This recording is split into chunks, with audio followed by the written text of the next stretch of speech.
Motivation. Oublie ton passé et crée une nouvelle vie.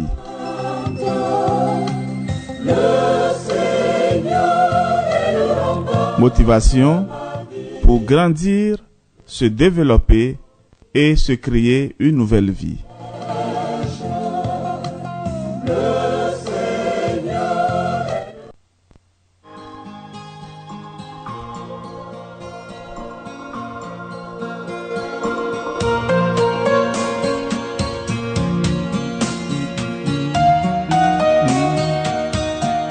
Ave Maria, chers frères et sœurs, à tous et à chacun, nous souhaitons paix et joie.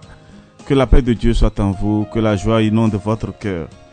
Votre serviteur, le Père Jean-Raphaël Mariton, nous dit encore avec vous pour parler de motivation. Oublie ton passé et crée-toi une nouvelle vie. Et voilà le thème que nous abordions depuis des semaines. Et nous voulons continuer. Aujourd'hui, nous voulons aborder un autre aspect. Définis tes jalons de succès. Et oui. Dans la dernière édition de motivation, nous avions parlé de beaucoup de choses et surtout, nous avons parlé de la technique de la roue de la vie qui t'aide à clarifier tes priorités. Nous avons parlé également des bénéfices que tu vas en tirer lorsque tu adoptes cette technique de la roue de la vie. Et nous avions dit en somme que parmi les bénéfices que tu peux en tirer, il y a l'équilibre et l'harmonie, la clarté et le focus, la satisfaction et l'accomplissement. Et nous avons parlé également du plan d'action. Et première étape, c'est l'identification des domaines de vie importants. Deuxième étape, évaluation de la satisfaction dans chaque domaine de vie. Troisième étape, identification des domaines à améliorer. Et cette étape te permettra de prioriser les domaines de vie qui nécessitent une attention et une amélioration. Quatrième étape, établissement d'une liste de souhaits pour chaque domaine à améliorer. Alors, si tu n'as pas eu l'occasion d'écouter tout cela, je t'invite à retourner à cette leçon. Cela va beaucoup t'aider pour comprendre la suite. Alors aujourd'hui, nous voulons aborder un autre chapitre que nous dénommons « Définis tes jalons de succès ». Oui. Après cette leçon, tu seras capable de transformer tes souhaits et rêves en objectifs. Tu auras une liste d'objectifs précis et datés qui te guideront vers ton avenir idéal. Alors pourquoi c'est important? Transformer tes souhaits et rêves en objectifs précis est essentiel pour donner une direction à ta vie. Sans objectif clair, tu peux te retrouver à errer sans but, à la merci des circonstances, plutôt qu'acteur de ta propre vie. Il y a des personnes parfois qui sortent de leur maison et qui ne savent pas où ils vont. Ils se promènent comme ça et c'est après des heures qu'ils se rendent compte que je me suis éloigné de ma maison. Notre vie ne doit pas être ainsi. Et si nous ignorons cet aspect essentiel de la planification de notre vie, cela peut nous conduire à une existence de réactivité où nous répondons aux événements au lieu de les diriger. C'est-à-dire, tu réponds à l'événement, alors que c'est toi-même qui dois diriger l'événement. L'absence d'objectif peut aussi conduire à un sentiment de stagnation ou de frustration, car sans but clair et mesurable, il est difficile de voir et de célébrer tes progrès. Frères et sœurs, nous devons comprendre que dans la vie, nous devons avoir des objectifs clairs et précis. Et il y a beaucoup de personnes qui ont fait des expériences dans la vie. Et je voudrais vous parler d'une dame que je vais nommer Robert. Et c'est une nageuse. Elle a tenté de traverser le canal de Catalina, un défi de 34 km dans l'eau froide et brumeuse. Et malgré sa préparation, elle a abandonné à seulement quelques kilomètres de la côte. Plus tard, elle a déclaré qu'elle avait perdu de vue son objectif en raison du brouillard dense. Elle ne pouvait pas voir la côte et ne savait donc pas quelle direction prendre. Combien de fois cela nous est-il arrivé? Mais, et c'est une métaphore parfaite pour la vie. Si tu ne veux pas voir clairement, ou bien si tu ne peux pas voir clairement où tu vas, si tu ne peux pas visualiser ton objectif, tu risques de te décourager et d'abandonner. Mais cette dame dont je parle n'a pas abandonné pour toujours. Plus tard, elle a tenté à nouveau la traversée, cette fois avec un temps clair, et elle a réussi. Cet exemple illustre parfaitement l'importance de fixer des objectifs précis et mesurables. Des objectifs précis et mesurables. Sans un objectif clair à l'esprit, comme cette dame, Robert, dans son premier essai, tu risques de te perdre et de te décourager. Mais avec un objectif bien défini, tu peux te concentrer sur ton but et continuer à avancer même dans les moments difficiles. Comme le disait un grand auteur, Tony Robbins, la clarté, c'est le pouvoir. Donc, vous pouvez écrire cela quelque part. La clarté, c'est le pouvoir. Alors, chers amis, l'une des méthodes que la plupart des gens utilisent pour donner une direction à leur vie est de se fixer des objectifs flous et non mesurables. Par exemple, ils peuvent dire « Je veux être plus heureux » ou bien « Je veux réussir dans la vie ». Alors, ces souhaits sont certainement louables, mais leur manque de précision les rend inefficaces comme véritables objectifs. Bref, cette solution ne fonctionne pas. Et ce pour plusieurs raisons. D'abord, il y a manque de précision. Un objectif vague ou non mesurable est difficile à atteindre car il manque de précision. Comment sauras-tu quand tu as atteint ton objectif de réussir dans la vie? Qu'est-ce que cela signifie réellement pour toi?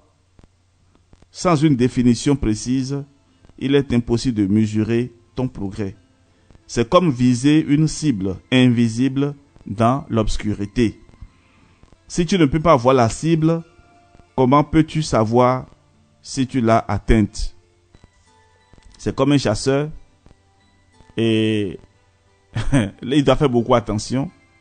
Si tu ne vois vraiment pas le gibier et qu'il te reste peut-être seulement 2 arcs que tu dois tirer et tu ne peux pas tirer en l'air.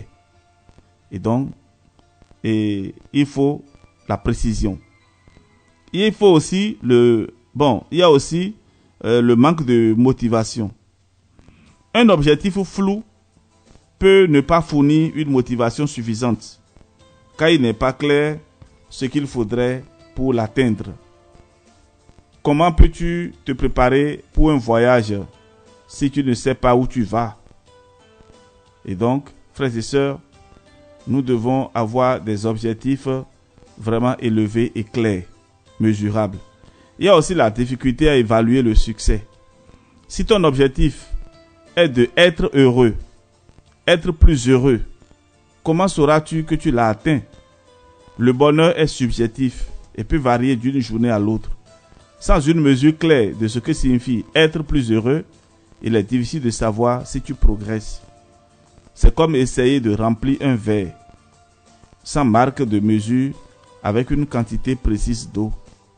Sans les marques de mesure, comment peux-tu savoir si tu as versé assez d'eau? Point d'interrogation. Et voici la bonne solution. La méthode SMART.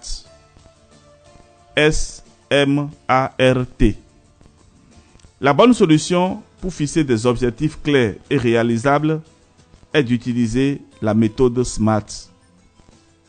SMART est un acronyme qui signifie spécifique, mesurable, atteignable, réaliste et temporellement défini. C'est-à-dire défini dans le temps. Et d'abord spécifique. Ton objectif doit être bien défini et clair. Au lieu de dire « je veux être plus heureux », un objectif spécifique pourrait être « je veux consacrer plus de temps à des activités qui me rendent heureux, comme faire de la musique ou passer du temps avec ma famille. » Oui, c'est précis. Et mesurable. Tu dois être capable de mesurer ton progrès vers ton objectif. Par exemple, tu pourrais décider de passer au moins 1 heure par jour à faire de la musique ou à passer du temps avec ta famille. Atteignable. Ton objectif doit être quelque chose que tu peux raisonnablement atteindre. Il peut être ambitieux, mais il doit être possible. Réaliste. Ton objectif doit être réaliste compte tenu de tes ressources et de tes contraintes. Si tu travailles 80 heures par semaine, il n'est peut-être pas réaliste de consacrer 1 heure par jour à des activités de loisirs. Donc tu dois être vraiment réaliste dans ton objectif à atteindre. Temporellement défini. Oui, tu dois avoir une échéance pour ton objectif. Par exemple, tu pourrais décider que tu veux atteindre ton objectif de passer plus de temps à faire de la musique ou à passer du temps avec ta famille dans les 6 prochains mois. Et si tu ne te donnes pas un temps précis, et ce qui te permet donc de faire l'évaluation après, ton objectif n'aura pas de sens. Et aussi, par expérience, et lorsque vous voulez recruter quelqu'un, ou bien lorsque vous voulez demander service à quelqu'un, et vous devez intégrer la personne dans votre entreprise, vous devez fixer un temps et les objectifs à atteindre. Si après 3 mois, vous allez constater que la plupart des entreprises, pour recruter quelqu'un, il y a la période de décès. Et ça, c'est normal et fondamental pour qu'une entreprise puisse réussir. Parce qu'on ne vient pas dans l'entreprise dans l'espoir de se faire une vie ou dans l'espoir de s'enrichir. Celui qui a créé son entreprise, il a dû souffrir et il s'est endetté. Il a emprunté de l'argent à la banque et il a fait tout ce qu'il fallait pour que l'entreprise puisse démarrer. Et donc, toi qui viens dans l'entreprise, tu dois apporter un plus à l'entreprise et en retour, maintenant tu partages les bénéfices. Mais si tu viens dans l'entreprise dans l'espoir d'avoir seulement de l'argent, mais non, ça ne pourra pas avancer. Et c'est pourquoi les chefs d'entreprise et surtout les chefs personnels, le chargé des ressources humaines, donnent comme condition 3 mois d'essai pendant lesquels on va évaluer tes performances pour voir à quel niveau tu es et qu'est-ce qu'on peut attendre de toi. De la même manière, ne prenez jamais une décision avec quelqu'un sans le mettre à l'épreuve. Même dans les relations sentimentales, on ne s'engage pas lorsqu'on n'a pas fait la preuve que avec cette personne-là, tout peut aller mieux pour nous. Même dans les relations sentimentales. Donc, il faut un temps de préparation. Évitez beaucoup les coups de foudre et évitez de regarder un homme ou une femme pour ce qu'il est physiquement ou pour ce qu'il a matériellement. Évitez ça parce que ça peut être un thermomètre mal réglé. Et demain, tout peut changer. Et là, tu vas faire fausse route. Alors, frères et sœurs, et après ces expériences, ces partages d'expériences, je voudrais encore dire quelque chose sur la méthode SMART dont je viens de parler tout à l'heure. La méthode de SMART aide à satisfaire aussi les besoins psychologiques. En rendant un objectif spécifique et mesurable, elle renforce le sentiment de compétence, car tu peux clairement voir ce que tu dois faire et suivre tes progrès. En le rendant atteignable et réaliste, elle encourage l'autonomie, car tu es en mesure de prendre des mesures pour atteindre ton objectif. En le rendant temporellement défini, elle te permet de te sentir connecté à ton futur, hein, et te donne un sens du temps et de la structure. L'analogie de planter une graine peut aider à illustrer ce concept. Imaginons que tu veux faire pousser une plante à partir d'une graine. Tu as besoin de comprendre ce que la plante requiert. Et ça, là, c'est spécifique et mesurable. Donc, il faut l'eau, la lumière du soleil, un sol approprié, etc. Ce que tu es capable de fournir, c'est-à-dire atteignable et réaliste. As-tu accès à ces ressources? As-tu le temps et l'énergie pour t'en occuper? Et quand tu peux t'attendre à voir la plante pousser, et quand tu peux t'attendre à voir la plante pousser, c'est-à-dire temporellement défini. Et certaines plantes prennent des semaines, d'autres des mois ou des années pour pousser. Et sans ces informations, la graine risque de ne pas germer ou de mourir avant d'atteindre la maturité. Alors, frères et sœurs, je pense que vous avez compris jusque-là. Vous allez essayer maintenant de faire cet exercice. Vous allez prendre un projet que vous voulez réaliser et vous allez appliquer la méthode SMART. Je reviendrai encore demain sur les raisons de l'efficacité de la méthode, mais vous-même d'abord, vous devez faire l'expérience. Alors, vous allez vous asseoir et faire un projet, bâtir un projet, et vous allez appliquer la méthode SMART. S comme spécifique, c'est-à-dire que ton objectif doit être bien défini et clair. M comme mesurable, tu dois être capable de mesurer ton progrès vers ton objectif. Donc c'est quelque chose qui te permet donc à chaque étape de faire un bilan. Atteignable, ton objectif doit être quelque chose que tu peux raisonnablement atteindre. Réaliste, ton objectif doit être réaliste compte tenu de tes ressources et de tes contraintes. Donc, tu ne peux pas t'engager dans un projet sans voir d'abord ce que tu as, ce dont tu es capable. Et après, temporellement défini, tu dois avoir une échéance pour ton objectif. Si c'est un objectif de 3 mois que tu t'es fixé, tu dois pouvoir dire et à 1 mois après que voilà, je suis arrivé à tel niveau. Donc, ça doit être mesurable. Donc, la méthode SMART, S comme spécifique, M comme mesurable, A comme atteignable, R comme réaliste et T comme temporellement défini. On s'arrête là pour aujourd'hui. Nous allons continuer demain et nous parlerons des raisons de l'efficacité de la méthode. Mais déjà, vous-même d'abord, vous devez appliquer ça au projet que vous avez ou bien que vous voulez démarrer. Alors, au travail, on se retrouve demain. Que Dieu vous bénisse. Au nom du Père et du Fils et du Saint-Esprit. Amen.